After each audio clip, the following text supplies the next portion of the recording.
चलिए, good evening, Radhe Radhe आप सभी को। आज का ये हमारा क्लास नंबर 8 है, जिसमें हम पढ़ने वाले हैं बाल विकास का सिद्धांत, प्रिंसिपल ऑफ चाइल्ड डेवलपमेंट। चलिए, तो सबसे पहला है हमारा निरंतरता का सिद्धांत। सबसे पहला क्या है? निरंतरता का सिद्धांत, जिसे इंग्लिश में कहते हैं प्रिंसिपल ऑफ कंटिन्यूअस डेवलपमेंट। इसमें विकास कैसा होता है? बालक का विकास जो है वह लगातार होता है। दूसरा है, बालक का विकास गर्भाधान से मृत्यु पर्यंत चलता है। तीसरा पॉइंट है, विकास कभी न समाप्त होने वाली एक प्रक्रिया है। चौथा पॉइंट है, विकास जीवन पर्यंत चलने वाली प्रक्रिया है। और पांचवा है, विकास कभी तीव्र तो कभी मंद गति से होता है। देखिए, इसका कहने का मतलब है विकास जो है वह लगातार चलता है।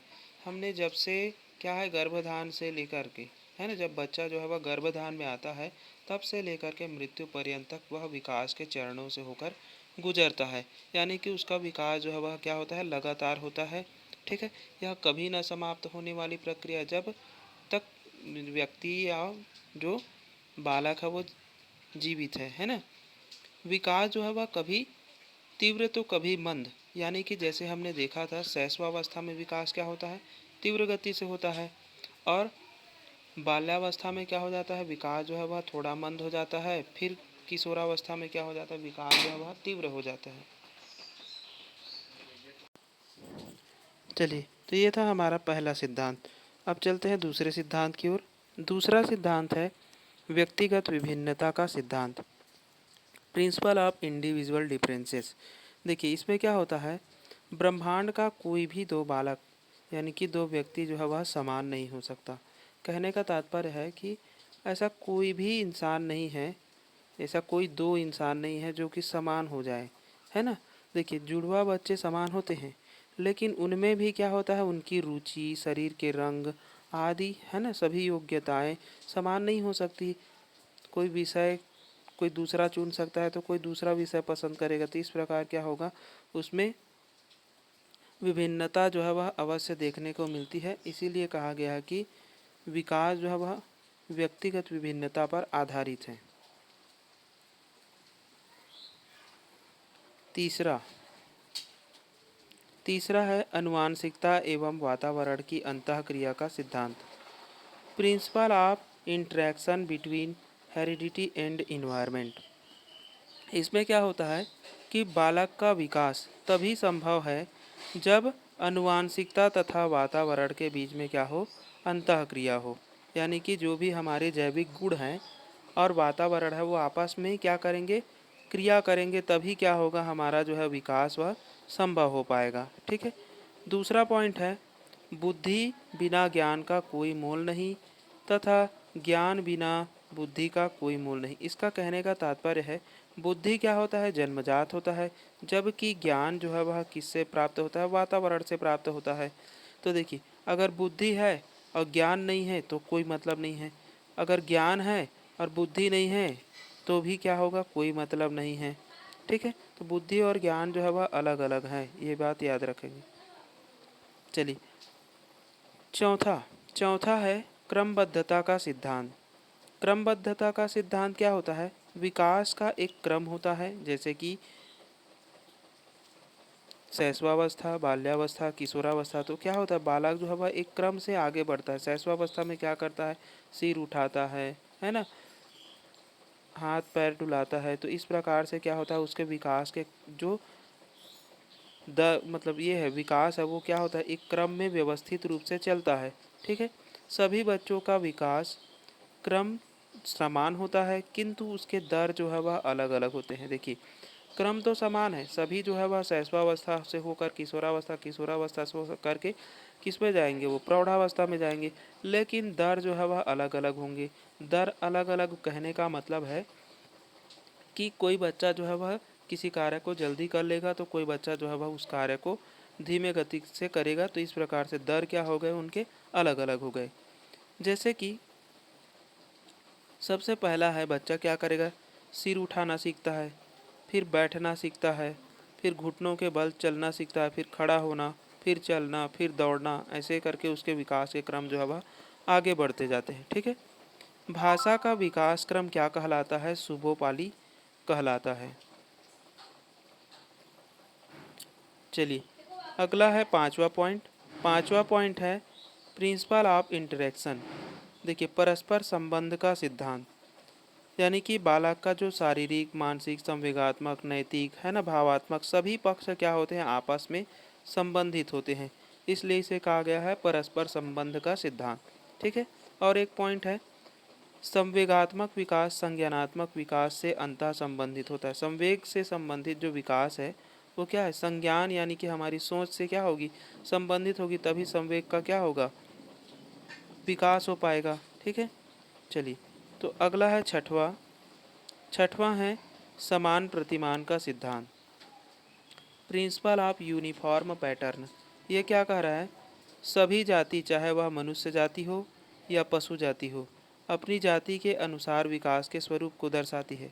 जैसे कि हाथी का बच्चा हाथी के समान बच्चे पैदा करेंगे, और मनुष्य का बच्चा जो है वह मनुष्य के समान बच्चे पैदा करेंगे। वैसे ही चिड़िया का बच्चा जो है वह चिड़िया के समान ही बच्चे पैदा करेंगे। तो ये क्या हो गया? हमारे समान प्रतिमान का सिद्धांत। चलिए सातवां पॉइंट। सातवां पॉइंट क्या है? दिशा का सिद्धांत, प्रिंसिपल ऑफ डायरेक्शन। इसमें है पॉइंट है बालक का विकास सिर से पैर की ओर होता है, जिसे हम शीर्षगामी, सिरह पदाभिमुख या सिरस्थ सिद्धांत भी कहते हैं। ठीक है। कुप्पू स्वामी ने इसे क्या कहा है? मस्तकेधोमुखी भी कहा है। ठीक है। यानी कि जो हमारा अधोमुखी है वो क्या कहलाता है? इंग्लिश में प्रॉक्सिमोडिस्टल कहलाता है। ठीक है। सॉरी, जो हमारा मस्तकेधुमुखी है ना, वो क्या कहलाता है? इंग्लिश में सेफेलोकॉडल कहलाता है। ठीक है। अब हम देखेंगे अधोगामी विकास। अब हम देखने वाले हैं अधोगामी विकास। अधोगामी विकास क्या कहता है? जिसे हम प्रॉक्सिमोडिस्टल कहते हैं। यह विकास जो है वह केंद्र से बाहर की ओर होता है, यानी कि बालक का जो विकास है वो केंद्र, यानी कि सबसे पहले धड़ बनता है। धड़ से क्या होता है? हाथ, पैर, फिर उंगलियों तक का विकास जो है वह संभव हो पाता है। ठीक है। केंद्र से परिधि की ओर भी कहा जाता है, इसी को मध्य भाग से बाह्य भाग की ओर कहा जाता है। चलिए अगला है हमारा आठवां। आठवां है सामान्य से विशिष्ट का सिद्धांत। जो बालक का विकास होता है वो सामान्य से लेकर के विशिष्ट की ओर जाता है। जैसे बालक जो है वह विकास की सभी अवस्थाओं में बालक की प्रतिक्रियाएं विशिष्ट बनने की से पूर्व क्या होती है? सामान्य होती है। यानी कि सामान्य क्रियाएं पहले करता है, फिर क्या करता है? वह विशिष्ट क्रियाएं करता है। ठीक है। प्रारंभ में बालक सामान्य क्रिया करता है, फिर क्या करता है? वह विशिष्ट क्रिया को करता है। चलिए नौवां। चलिए नौवां विकास का सिद्धांत क्या है? प्रिंसिपल ऑफ सर्कुलर डेवलपमेंट, यानी कि वर्तुलाकार या चक्राकार का सिद्धांत। देखिए ये क्या कह रहा है? बालक का विकास एक सीधी रेखा में न होकर वर्तुलाकार होती है। यानी कि बालक का विकास कभी तीव्र, कभी है ना, कभी तो कम तो कभी ज़्यादा। तो इस प्रकार से क्या होगा? विकास का क्रम जो है वह क्या होता है? वर्तुलाकार होता है। अर्थात विकास कभी ज़्यादा तो कभी कम होती है। चलिए अब हम देखने वाले हैं गतिक कौशल के बारे। हमने विकास के सिद्धांत देख लिया, अब हम देखेंगे गतिक कौशल। ये भी विकास के पक्ष से ही संबंधित है। चलिए इसको इंग्लिश में कहते हैं मोटर स्किल। इसमें क्या होता है? शरीर के विभिन्न अंगों के समन्वय, यानी कि जो संचालन है, ठीक है, उसको कर पाने की जो क्षमता है उसी को हम क्या कहते हैं? गतिक कौशल कहते हैं। यानी कि शरीर के विभिन्न भागों से हम जो भी कार्य को कर पा रहे हैं उसी को हम क्या कहेंगे? मोटर स्किल कहेंगे। मोटर स्किल होता क्या है? कौशल जो है वह, यह कौशल शारीरिक गतिविधि से संबंधित होता है और मनुष्य मुख्य रूप से मांसपेशियों के नियंत्रण और गति पर आधारित होता है। जैसे कि हाथ, पैर, उंगली, इन सभी से संबंधित जो भी गति है वो क्या किस में आता है? गतिक कौशल में आता है। ठीक है। चलिए तो देखते हैं सबसे पहले गतिक कौशल के प्रकार। तो गतिक कौशल के दो प्रकार हैं। सबसे पहला है सूक्ष्म गतिक कौशल और दूसरा है स्थूल गतिक कौशल। सूक्ष्म गतिक कौशल को फाइन मोटर स्किल कहते हैं और स्थूल गतिक कौशल को ग्रॉस मोटर स्किल कहते हैं। सूक्ष्म गतिक कौशल होता क्या है? यह शरीर के छोटी मांसपेशियों के संचालन से संबंधित है और यह क्या करता है? सटीकता पर जोर देती है। ठीक है, जैसे कि उदाहरण है उंगलियों से लिखना, बटन लगाना, चित्र बनाना, सुई में धागे डालना, कैंची चलाना, ये सभी क्या है? हमारे सूक्ष्म गतिक कौशल के उदाहरण हैं। चलिए अब देखते हैं स्थूल गतिक कौशल।